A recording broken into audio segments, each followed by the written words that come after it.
जय हिंद एवरीवन। आज का टॉपिक है हमारा एप्लीकेशंस ऑफ डेरिवेटिव्स के ऊपर।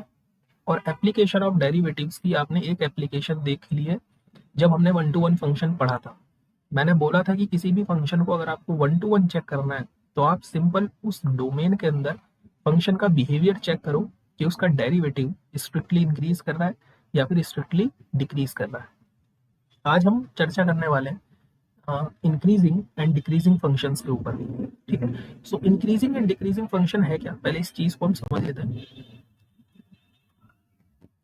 सपोज ये मेरे पास एक्सिस हो गई, this we have x axis and this we have y axis, sorry. And suppose मेरे पास एक कर्व गिवन है, this we have any function f of x, this we have any function. Now मैं किसी भी function को कब कहूंगा कि वो इंक्रीज हो रहा है और किसी भी फंक्शन को कब कहूंगा वो डिक्रीज हो रहा है। देखो यहाँ पर चार चीज है, एक तो स्ट्रिक्टली इंक्रीज करना, एक स्ट्रिक्टली डिक्रीज करना, और एक सिंपली इंक्रीज करना, और एक सिंपली डिक्रीज करना। इन्हीं चीजों को हम ये भी बोलते हैं मोनोटोनिकली इंक्रीजिंग, मोनोटोनिकली डिक्रीजिंग या फिर मोनोटोन फंक्शन। सारे नाम एक ही है ये, आप चीजें समझो। सपोज यहाँ पर एक पॉइंट ले लेते हैं हम एक्स एक्सिस पे x1, और एक पॉइंट यहाँ पर ले लेते हैं हम एक्स एक्सिस पर x2 पॉइंट। ठीक है, आप लोगों को ये पता है कि एक्स एक्सिस हमारी डिनोट करती है डोमेन को, मतलब जो भी हम डोमेन लेंगे वो सारा डोमेन एक्स एक्सिस से ही आएगा। अब वो कितना भी छोटा हो सकता है, कितना भी बड़ा हो सकता है, पूरी एक्स एक्सिस हो सकती है। अगर पूरी एक्स एक्सिस डोमेन बन गई तो उस टाइम पर हम इसको रियल आर का नाम दे देते हैं, है ना। और इस कर्व की जहां पर इमेजेस मिलती हैं, इन इमेजेस को हम वाई एक्सिस पर डिनोट करते हैं, और इस वाई एक्सिस को हम बोलते हैं this is our codomain of the function. तो या तो पूरी वाई एक्सिस आपकी कोडोमेन होगी या फिर वाई एक्सिस का कुछ पार्ट आपका कोडोमेन बनेगा। ठीक है, तो अब सपोज ये x1 पॉइंट है और ये x2 पॉइंट है। मैं ऐसा अज्यूम करके चल रहा हूं कि x1 is not equals to x2 and x1 is less than x2। ठीक, x2 की वैल्यू, x2 ज्यादा है, x1 कम है। अब अगर मैं इस x1 पॉइंट पर इस फंक्शन की वैल्यू कैलकुलेट करूं तो मुझे यहां पर कहीं पर मिलेगी this we have f of x1, यानी x1 की इमेज इस पॉइंट पर f ऑफ x1।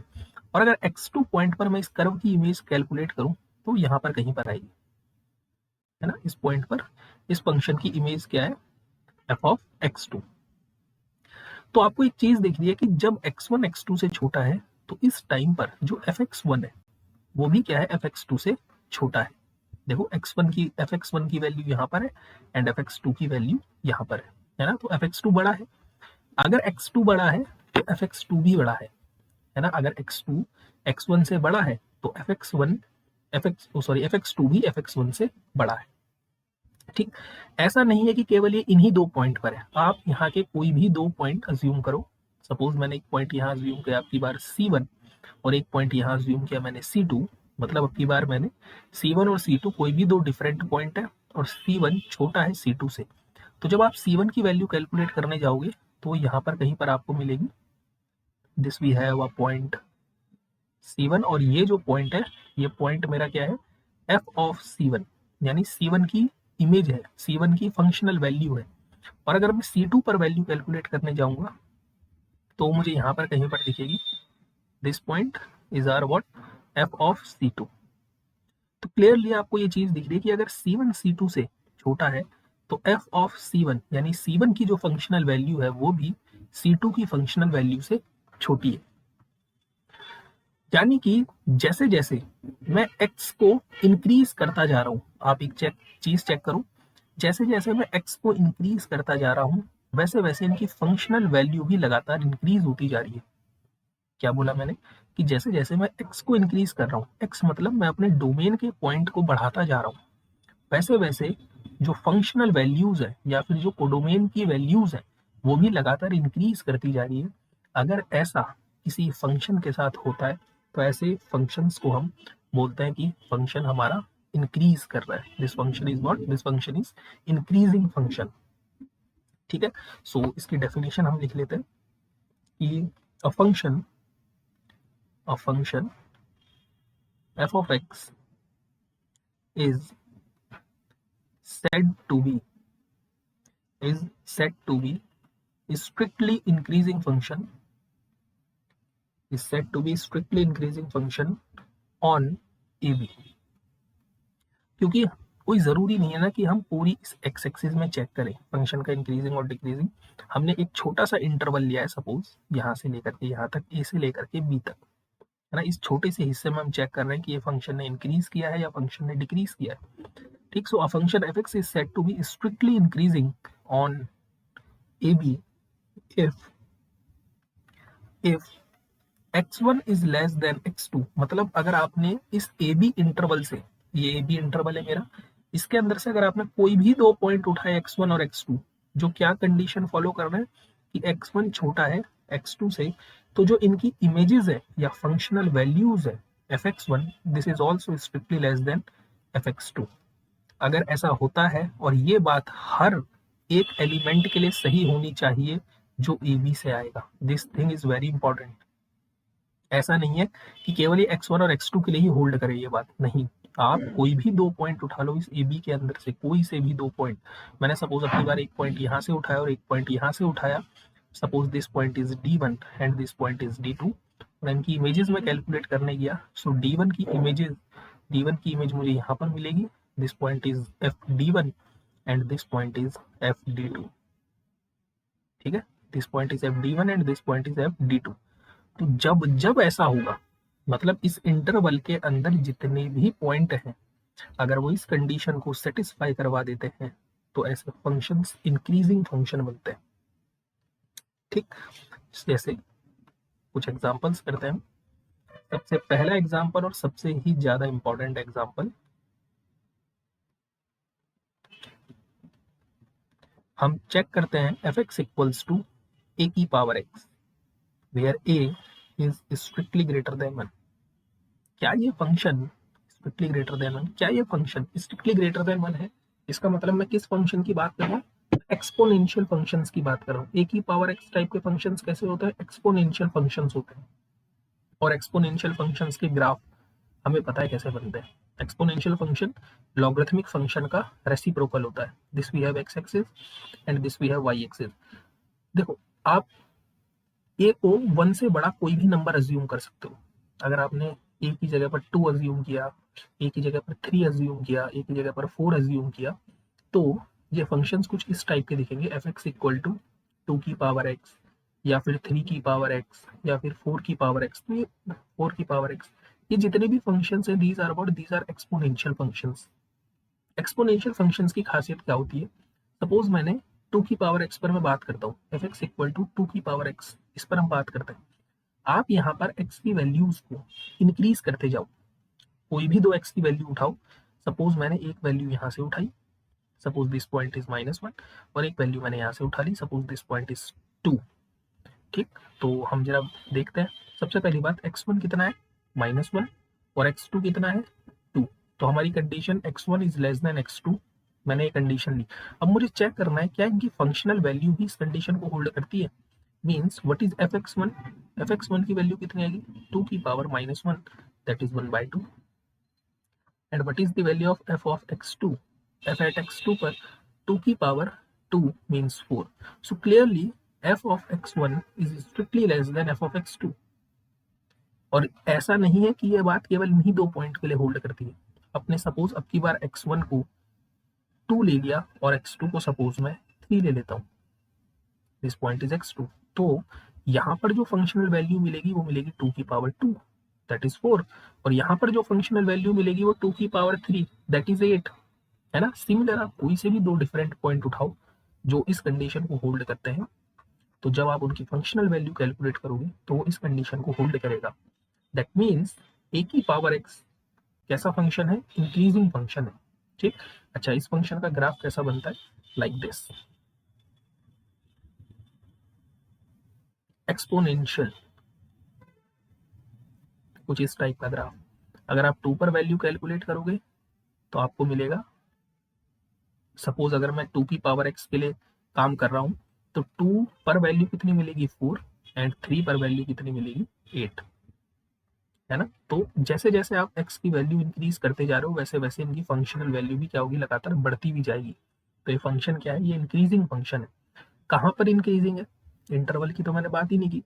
तो हमने बोला आप कोई से भी 2 पॉइंट उठा लो, इस पूरी एक्स एक्सिस में कोई से भी 2 पॉइंट उठाओ, x1 x2, ये कंडीशन हमेशा होल्ड होगी। दिस पॉइंट इज x2, देखो x1 की इमेज यहाँ पर है और x2 की इमेज यहाँ पर है। ठीक, यानी आपने x1 और x2 में जैसे ही इंक्रीज किया, x1 और x2 में जैसे ही इंक्रीज किया, fx1 और fx2 में भी इंक्रीज हुआ। अब की बार आपने x1 सपोज इसको अज्यूम किया और x2 आपने इसको अज्यूम किया, तो x1 पर वैल्यू सपोज यहाँ है, तो इस 1 पर वैल्यू इससे और ऊपर मिलेगी। यानी ए की पावर x टाइप के फंक्शंस कैसे होते हैं, इंक्रीजिंग फंक्शन होता है। कब, जब ए की वैल्यू 1 से बड़ी होती है। ये चीज आप याद रखेंगे कि exponential function is always increasing if this a is greater than 1. Okay, so what about 1 upon 2 की power x, what about 1 upon 3 की power x, what about 1 upon 5 की पावर x। ये आपको चेक करना है खुद, क्योंकि जब तक आप चीजें एनालाइज नहीं करोगे आप खुद से कुछ नहीं सीख पाओगे। ठीक है, तो चीजें आपको खुद से भी एनालाइज करनी है। ठीक है, तो अगर a की वैल्यू 1 से बड़ी है तो एक्सपोनेंशियल फंक्शन हमेशा इंक्रीजिंग फंक्शन होता है। ये चीज हमने समझी। ठीक है, नाउ अब चर्चा करते हैं कि डिक्रीजिंग फंक्शन क्या होता है, what is strictly decreasing function. Same, अगर आपको इंक्रीजिंग फंक्शन समझ में आ गया तो डिक्रीजिंग फंक्शन भी कोई बड़ी डील नहीं है। तो डेफिनेशन तो ये कहती है a function f of x is said to be strictly decreasing function if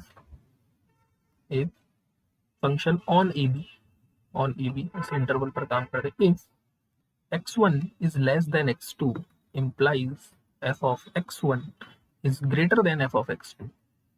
मतलब यहाँ पर कंडीशन क्या हो गई, उल्टी हो गई कि अगर x1 is less than x2 है तो फंक्शनल वैल्यू ऑफ fx1 बड़ी होनी चाहिए फंक्शनल वैल्यू ऑफ fx2 से। लेकिन स्ट्रिक्टली इंक्रीजिंग में क्या था कि अगर x1 is less than x2 then f of x1 is also less than f of x2 and this is true।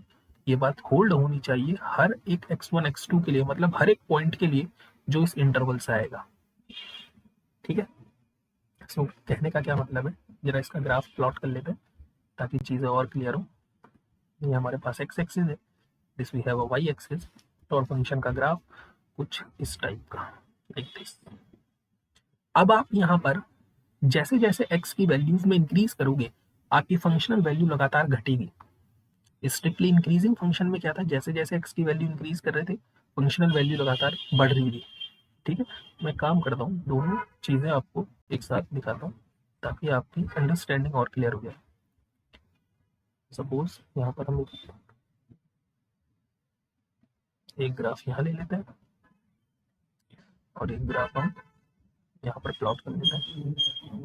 अब दोनों ग्राफ को आप विजुअलाइज करो, this we have x and y, this we have x and y. एक graph में plot कर रहा हूँ लाइक दिस और एक ग्राफ में प्लॉट कर रहा हूँ लाइक दिस। ठीक है, अब आप कोई से भी 2 पॉइंट उठाओ जो आपकी इच्छा है। सपोज यहाँ पर एक पॉइंट है x1 और यहाँ पर एक पॉइंट है x2। सेम यहाँ से उठा लेते हैं, यहाँ पर एक पॉइंट है x1 एंड यहाँ पर एक पॉइंट ले लेते हैं x2। जब आप x1 पर फंक्शनल वैल्यू देखोगे, देखो ये x1 पर फंक्शनल वैल्यू है, this we have f of x1। And जब आप x2 पर वैल्यू देखोगे, this we have f of x2। यहाँ पर क्या हो रहा है, ये पॉइंट है f ऑफ x1 और ये पॉइंट है f ऑफ x2।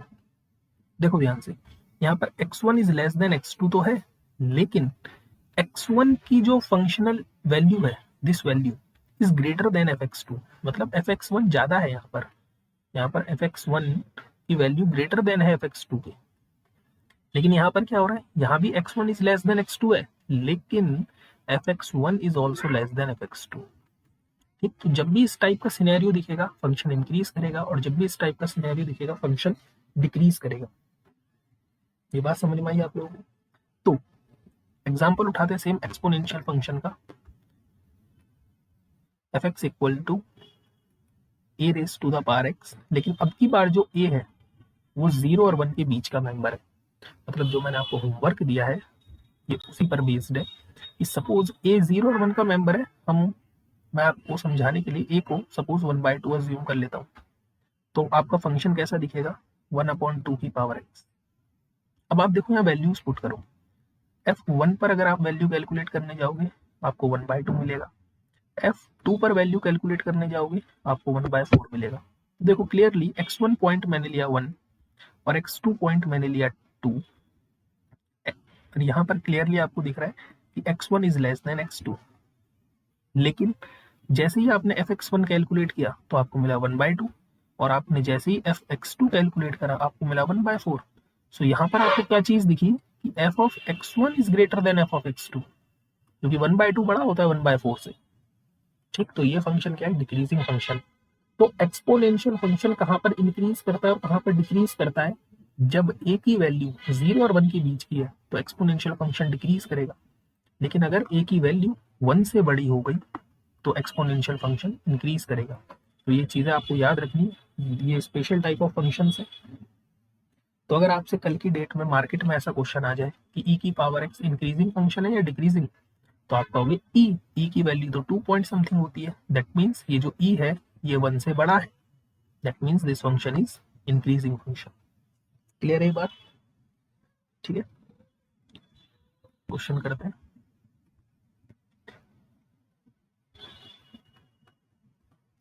हमें चेक करना है कि एफ एक्स इक्वल्स टू जो एक्स स्क्वायर फंक्शन है ऑन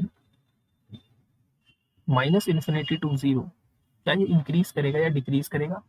इस पर मैं काम करता हूँ और आप काम करोगे 0 से इन्फिनिटी पर, मतलब पॉजिटिव एक्स एक्सिस पर आपको काम करना है और नेगेटिव एक्स एक्सिस पर मैं आपको काम करके दिखाता हूँ। ठीक है, कैसे चेक करेंगे, अगर आपको एक्स स्क्वायर का ग्राफ पता है तो वेल एंड गुड, बहुत अच्छी चीज़ है, फिर तो आप देख के ही बता दोगे कि फंक्शन इंक्रीजिंग है या डिक्रीजिंग है। एक्स स्क्वायर फंक्शन का ग्राफ कुछ इस टाइप का बनता है, लाइक दिस, लेकिन आपको जो डोमेन दिया है वो दिया है -∞ से 0, मतलब यहाँ नेगेटिव इन्फिनिटी से 0, मुझे केवल इतने हिस्से पर काम करना है, यानी आगे क्या काम हुआ है मुझे उस चीज से कोई लेना देना ही नहीं है। ठीक, मुझे केवल इस हिस्से पर चेक करना है। अब आप कोई भी दो पॉइंट उठाओ, इस पॉइंट को उठाओ, इस पॉइंट को उठाओ और चेक करो कि फंक्शनल वैल्यूज क्या क्या मिल रही है। इस पॉइंट पर ये मिलेगी और इस पॉइंट पर ये मिलेगी, यानी कि अगर ये पॉइंट x1 और ये पॉइंट x2 है तो clearly if x1 is less than x2 we have f of x1 is strictly greater than f of x2। देखो this point is f of x1, ये बड़ा है f of x2 से। ठीक, so this function is what, this function in this interval, हम ये नहीं कह रहे हैं कि ये फंक्शन डिक्रीज कर रहा है, हम क्या कह रहे हैं कि f x equals to x square type का जो फंक्शन है वो -∞ से 0 पर डिक्रीज कर रहा है। तो इस इंटरवल में डिक्रीज कर रहा है, ये चीज बहुत इंपॉर्टेंट है। ठीक है, ये चीजें आपको पता होनी चाहिए। इंक्रीजिंग डिक्रीजिंग हम हमेशा किसी इंटरवल पर चेक करते हैं, हम डायरेक्टली ये नहीं कहते कि this function is increasing, this function is decreasing, ये सब चीजें हम नहीं करते। अगला क्वेश्चन आता है क्या हम हर बार यही सब चीजें कैलकुलेट करते रहेंगे, हमें तो आधे फंक्शंस की ग्राफ भी नहीं पता, आधे फंक्शंस की हमें फंक्शनल वैल्यूज भी नहीं पता। नहीं, चैप्टर का नाम ही एप्लीकेशन ऑफ डेरिवेटिव्स है, तो हमें डेरिवेटिव की हेल्प से चेक करना है कि कोई भी फंक्शन इंक्रीज कर रहा है या कोई भी फंक्शन डिक्रीज करता है कि नहीं। तो उसके लिए हमारे पास रिजल्ट है। ठीक, तो आज हम रिजल्ट करेंगे एंड देन इस पर बेस्ड हम क्वेश्चंस करेंगे नेक्स्ट सेशन में। So we have theorem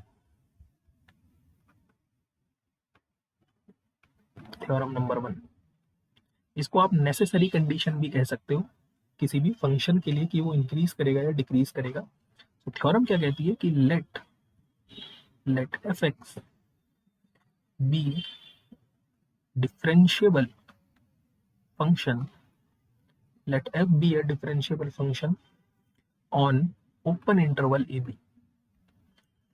ये थ्योरम तभी काम करेगी जब फंक्शन आपका डिफरेंशिएबल है, यानी कि अगर मैं मॉड एक्स पे पूछूं कि फंक्शन इंक्रीज कर रहा है या डिक्रीज कर रहा है तो मॉड एक्स पर ये थ्योरम काम नहीं करेगी, क्योंकि आपको पता है मॉड एक्स डिफरेंशिएबल नहीं होता है। तो सबसे पहली बात आपको ये बात याद रखनी है कि अगर हमें किसी भी फंक्शन को इंक्रीजिंग या डिक्रीजिंग चेक करना है तो उसके लिए उस फंक्शन को सबसे पहले डिफरेंशिएबल बनना पड़ेगा। अगर वो डिफरेंशिएबल है, अगर फंक्शन आपका डिफरेंशिएबल है किसी इंटरवल में, देन पहली बात fx is, if fx is strictly increasing on ab, then the derivative of this function is strictly greater than 0 for all x belongs to ab. और सेकंड चीज, if fx is strictly decreasing on ab, then the derivative of this function is strictly less than 0 for all x belongs to a, b. मतलब अगर किसी function का derivative हमेशा positive है किसी interval पर तो ऐसा फंक्शन हमेशा इंक्रीज करेगा, और अगर किसी फंक्शन का डेरिवेटिव हमेशा नेगेटिव आ रहा है किसी इंटरवल पर तो ऐसा फंक्शन हमेशा डिक्रीज करेगा। ये बात क्लियर हुई आप लोगों को? ठीक है, दिस कंडीशन इज व्हाट, ये नेसेसरी कंडीशन है मेरे पास। एंड थ्योरम नेक्स्ट क्या कहती है आपकी, sufficient condition. Theorem number 2, question से आपको थ्योरम्स और क्लियर हो जाएंगे और अच्छे से। सेम वही बात कि अगर let f be differentiable function defined on open interval a b, then पहली बात, if the derivative of this function is strictly greater than 0 for all x belongs to ab, then function is increasing on ab. And second cheese, if the derivative of this function is less than 0 for all x belongs to ab, then function f of x is decreasing on this interval a. ठीक, मतलब आप derivative की help से ये बता पाओगे कि किसी भी इंटरवल में कोई फंक्शन आपका इंक्रीज करता है या नहीं करता है। ठीक है, ये बात क्लियर है? ओके, अब आपके दिमाग में डाउट आना चाहिए कि हमने जितने भी फंक्शंस पढ़े हैं अभी तक, जितने भी फंक्शंस हमने अभी तक पढ़े हैं, उन फंक्शंस के हमने जितने भी ग्राफ प्लॉट करें वो या तो कुछ इस टाइप के करें, ये इंक्रीजिंग दिख रहा है साफ साफ कि फंक्शन लगातार इंक्रीज होता जा रहा है, या फिर हमने उस फंक्शंस के ग्राफ कुछ इस टाइप के पढ़े जो आपको दिख रहा है कि लगातार ये फंक्शन डिक्रीज होता जा रहा है। What about this type of functions? ऐसा भी तो पॉसिबल हो सकता है कि फंक्शन यहाँ तक बढ़ा, फिर कांस्टेंट हुआ, फिर बढ़ा, फिर कांस्टेंट हुआ। इस टाइप के फंक्शंस के बारे में हम क्या कहेंगे, ये फंक्शन इंक्रीजिंग है या डिक्रीजिंग है ना? इस पॉइंट के फंक्शंस के बारे में भी तो हमें पता होना चाहिए। तो एक लास्ट थ्योरम, हालांकि इस पर क्वेश्चन बनते नहीं है लेकिन आपके पास है तो आपको पता होना चाहिए। थ्योरम क्या कहती है कि suppose let f x be a function, ये अब कोई जरूरी नहीं है ये function differentiable on a b. Let f x, मेरे पास एक कोई भी फंक्शन है किसी इंटरवल पर जो डिफाइंड है, तो पहली बात, if F dash x is strictly greater then 0 for all x belongs to AB except finitely number of point in AB। मतलब हम ये कह रहे हैं कि अगर कोई फंक्शन का डेरिवेटिव हमेशा 0 से बड़ा है हर एक पॉइंट के लिए, बट कुछ पॉइंटों को छोड़कर, फाइनाइट का मतलब कुछ पॉइंटों को छोड़कर अगर फंक्शन का डेरिवेटिव हमेशा 0 से बड़ा है, देन तब भी F x is increasing function, तब भी फंक्शन आपका इंक्रीजिंग ही बनेगा। मतलब अगर कुछ पॉइंटों को छोड़कर, अच्छा ये कुछ पॉइंट जो है इन पॉइंटों पर फंक्शन का डेरिवेटिव 0 होना चाहिए।